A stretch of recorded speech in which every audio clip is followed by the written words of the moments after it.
11번 인터넷을 통한 성매매의 특징으로 옳은 것을 모두 고른 것은 제시된 내용 모두 다죠.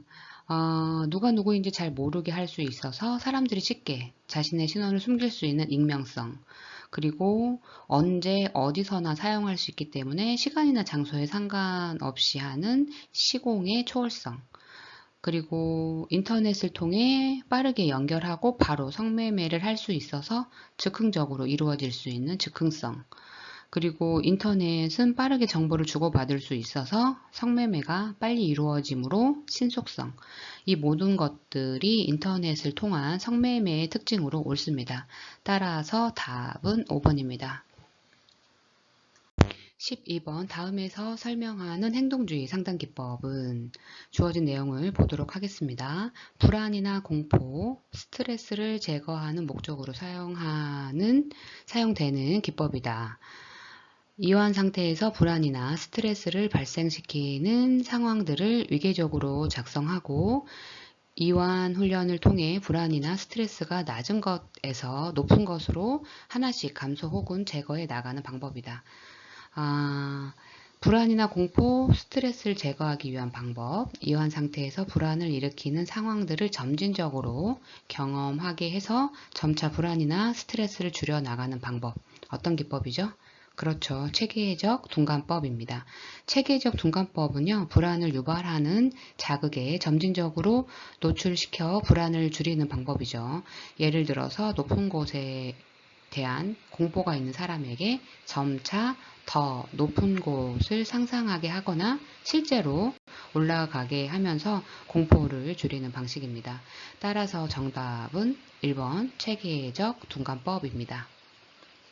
13번 다음에서 설명하는 청소년 상담기법은 주어진 내용을 읽어보도록 하겠습니다. 한 행동이 다른 상황에서도 발생할 수 있도록 그 조건을 점차적으로 변경해주는 과정으로 대상자를 잘 탐색해 보아 원하는 행동이 어떤 다른 자극하에서 일어날 경우 사용이 바람직하다.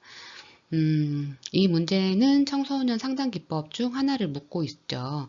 주어진 설명에 해당하는 기법을 찾는 건데, 문제의 핵심 내용을 보면 한 행동이 다른 상황에서도 발생할 수 있도록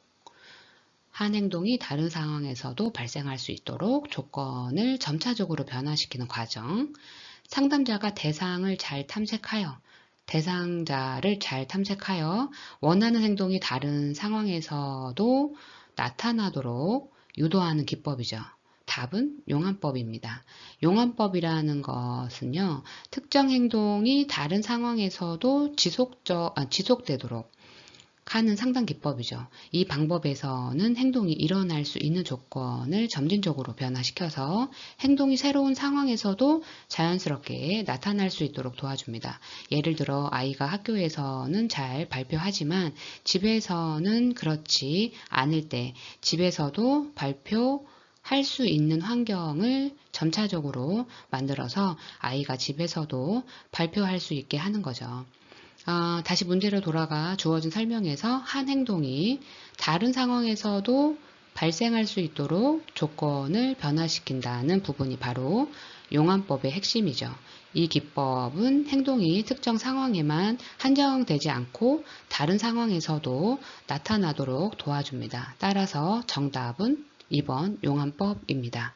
용암법은 행동을 유지하고 일반화시키는데 매우 효과적인 방법입니다. 행동이 특정 조건에서만 일어나는 것이 아니라 다양한 상황에서도 지속될 수 있도록 돕는 것이 이 기법의 목적입니다. 14번 지역사회 청소년 통합지원체계 CYS넷에 관한 설명으로 옳지 않은 것은 주어진 내용들을 차례차례 읽어보겠습니다. 1번 한국청소년 활동진흥원이 CYS넷 사업을 총괄하고 있다. 틀렸죠. CYS넷 사업은요, 주로 지방자치단체나 여성가족부가 관리하죠. 한국청소년 활동진흥원은 이 사업을 총괄하지 않습니다.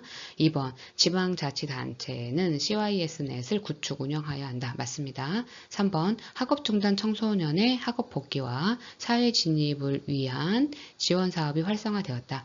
맞습니다. CYS넷은요, 학업을 중단한 청소년들이 다시 학교에 가거나 사회에 적응하도록 돕는 일을 합니다. 4번, 위기 청소년을 다각적으로 지원하는 1388 청소년 지원단을 구성하여 운영하고 있다. 맞습니다. 5번, 365일 24시간 원스톱 서비스 제공을 목적으로 한다. 맞습니다. 따라서 14번의 답은 1번입니다.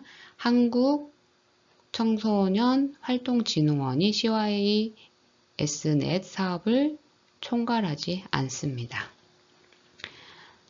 주로 지방자치단체나 여성가족부가 관리합니다. 15번 청소년 비행을 내용에 따라 분류할 때 재산 비행으로 옳은 것은 답은 5번이죠. 절도, 사기 등 타인에게 정신적으로나 물질적으로 손해를 입히는 행위입니다. 이 설명은 다른 사람의 재산에 피해를 주는 행동이죠. 절도, 사기 등이니까요. 따라서 재산 비행에 해당이 되어서 답이 됩니다. 나머지는 재산과는 관련이 없습니다. 첫 번째, 음주, 흡연 등 성인에게는 허용되나 청소년에게는 금지되어 있는 행위. 음주, 흡연 등 청소년에게 금지된 행위. 그냥 청소년에게만 금지된 행동으로 재산과는 관련이 없죠. 두 번째, 패싸움, 협박 등 타인의 신체에 위해를 가할 우려가 큰 행위. 패싸움과 협박 등. 이것은 다른 사람에게 신체적인 해를 가하는 행동이죠. 재산과는 관련이 없습니다. 3번, 약물 복용, 가출 등의 현실 도피적 행위. 현실을 피하려는 행동이죠. 재산과는 관련이 없고. 4번, 성매매, 유해, 인터넷 사이트 접속 등 건강한 성 발달을 저해하는 부적절한 행위. 이것도 성과 관련된 문제죠. 재산과는 관련이 없습니다. 따라서 5번, 절도, 사기. 즉 절도, 사기 등 타인에게 정신적으로나 물질적으로 손해를 입히는 행위. 이것이 재산 비행입니다. 답은 5번입니다.